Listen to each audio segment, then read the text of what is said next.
날마다 쓰는 나의 신앙일기 TV 데일리 큐티 나무 향기입니다. 오늘은 1월 11일 수요일입니다. 오늘 함께 묵상할 성경 본문은 로마서 4장 1절에서 15절입니다. 그런즉 육신으로 우리 조상인 아브라함이 무엇을 얻었다 하리요? 만일 아브라함이 행위로서 의롭다 하심을 받았으면 자랑할 것이 있으려니와 하나님 앞에서는 없느니라. 성경이 무엇을 말하느냐? 아브라함이 하나님을 믿음에 그것이 그에게 의로 여겨진 바 되었느니라.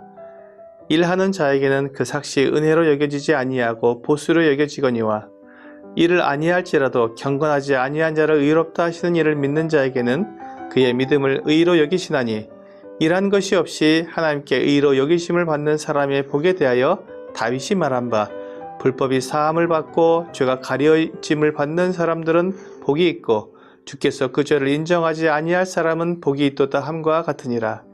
그런즉 이 복이 할례자에게냐 혹은 무할례자에게도냐? 무릇 우리가 말하기를 아브라함에게는 그 믿음이 의로 여겨졌다 하노라. 그런즉 그것이 어떻게 여겨졌느냐? 할례시냐 무할례시냐? 할례시가 아니라 무할례시니라.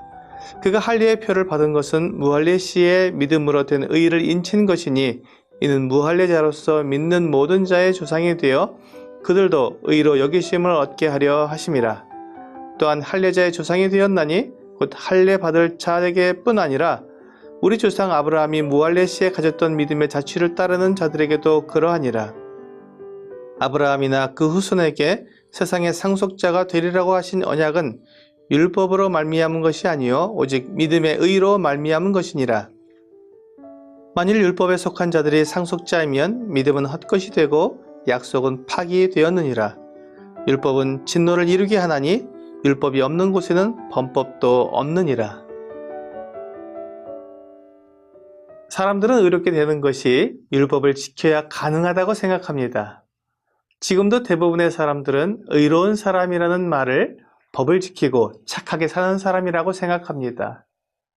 하지만 하나님께서는 모든 사람이 죄를 범하였기에 하나님의 영광에 이르지 못한다고 선언하셨습니다. 아무도 율법을 지켜서 의롭게 될 수 없다는 말입니다. 죄를 전혀 짓지 않은 사람만이 의롭게 될 수 있는데 모든 사람이 죄를 지었기 때문에 의롭게 될 수 없습니다. 그래서 사람들이 고안해내는 방법은 착한 일을 해서 죄를 씻는 방법입니다. 내가 죄를 지은 만큼 착한 일을 하면 죄값을 치른 것이 되지 않느냐는 것입니다. 그러나 죄값은 그렇게 치러지는 것이 아닙니다. 죄값은 죽음입니다. 레위기 17장 11절은 육체의 생명은 피에 있음이라. 내가 이 피를 너희에게 주어 제단에 뿌려 너희의 생명을 위하여 속죄하게 하였나니 생명이 피에 있으므로 피가 죄를 속하느니라고 말씀하고 있습니다. 피가 죄를 갚아주는 것입니다. 즉 생명으로 죄를 갚을 수 있습니다. 그러므로 죄를 지었으면 누군가 죽어야 합니다. 그래서 죄를 지은 사람 대신 짐승을 죽여 죄값을 치르게 하신 것입니다. 그러나 짐승은 사람의 죄를 완전히 갚을 수 없습니다. 사람과 같은 가치를 가지고 있지 않기 때문입니다. 짐승 제사는 일시적으로 사람의 죄를 갚아줄 뿐입니다. 일시적이기 때문에 죄를 용서받고 나서 다시 죄를 범하면 또 다른 짐승이 죽어야 합니다. 그래서 하나님께서 하나님의 아들, 하나님의 본체이신 예수 그리스도께서 완전한 제물로서 모든 사람을 대신하는 완전한 제사를 드리심으로 하나님과 모든 사람 사이를 화목하게 만드셨습니다. 그래서 하나님께서 예수 그리스도를 통해 이루어 놓으신 하나님의 의를 믿는 사람에게는 하나님의 의가 이루어지게 되는 것입니다.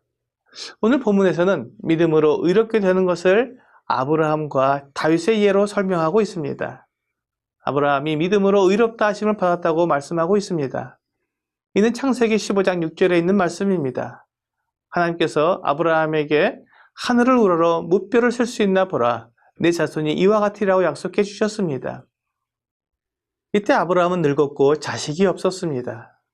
아브라함이 가나안으로 올 때는 이미 75세가 넘었습니다. 이때까지 단 한 명의 자식도 없었는데 하나님께서 그에게 내 자손이 하늘의 별처럼 많을 것이라고 약속해 주신 것입니다. 그것을 아브라함이 믿었습니다.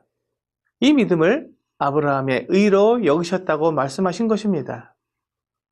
아브라함이 하나님 앞에 많은 잘못을 하고 어리석은 일을 하기도 했지만 그가 하나님께 은혜를 입을 수 있었던 것은 바로 이 의로움 때문이었습니다. 하나님의 약속을 믿은 것, 바로 그것이 그의 의가 되어 하나님 앞에 설 수 있었던 것입니다. 아브라함이 이렇게 의롭다함을 얻은 것은 할례를 받기 전이었습니다. 하나님께서 이스라엘 백성들에게 율법을 주시기 훨씬 전이었던 것입니다. 아직 이스라엘 백성들이 태어나기도 전에, 그 시작도 아직 되지 않았을 때입니다. 이삭이 태어나지 못했기 때문에 아브라함이 어떤 율법도 지키지 않았고 할례도 받지 않았을 때였지만 그는 하나님의 약속을 믿음으로 의롭다 하심을 얻게 된 것입니다. 그래서 5절에 보면 비록 일도 하지 않은 경건하지 않은 자라 할지라도 그가 의롭게 되는 것은 하나님은 믿는 자에게 그의 믿음을 의로 여기시기 때문이라고 말씀하고 있습니다. 예수 그리스도께서 십자가에서 죽으심으로 모든 사람의 죄를 갚아주셔서 하나님과 사람들 사이가 화목하게 되었지만 하나님께 나올 수 있는 의롭게 되는 것은 믿음으로 얻어지는 것입니다. 즉 예수 그리스도께서 십자가에서 이루시는 완전한 죄사함, 대속은 모든 사람들에게 주어진 것이지만 그 대속으로 이루어진 사람들에게 주시는 완전한 의는 믿는 사람만 얻게 된다는 것입니다. 다윗은 불법이 사함을 받고 죄가 가려짐을 받는 사람들은 복이 있고 주께서 그 죄를 인정하지 아니할 사람은 복이 있도다라고 말했습니다. 죄가 가려짐을 받고 죄가 없다고 인정받는 사람은 복을 받은 사람인데 그것은 내가 무슨 일을 할 때가 아니라 주 예수님을 믿을 때 주어진다는 것입니다. 아브라함이 이스라엘의 조상일 뿐만 아니라 믿음의 조상이기 때문에 그가 하나님의 약속을 믿음으로 얻게 된 의를 이스라엘뿐만 아니라 이방인에게도 상속하게 되었습니다.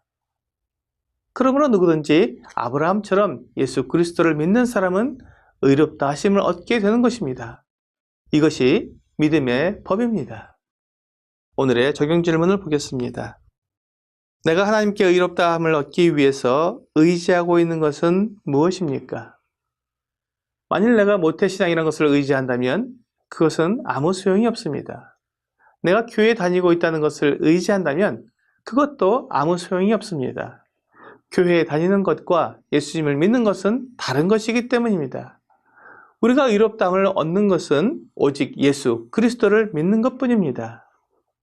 오늘 나의 모든 자랑과 내가 한 착한 일을 내려놓고 오직 예수 그리스도께서 나를 위해 하신 놀라운 대속의 은혜를 믿음으로 하나님께서 주시는 완전한 의를 얻게 되는 여러분과 제가 되기를 주 예수님의 이름으로 기도합니다.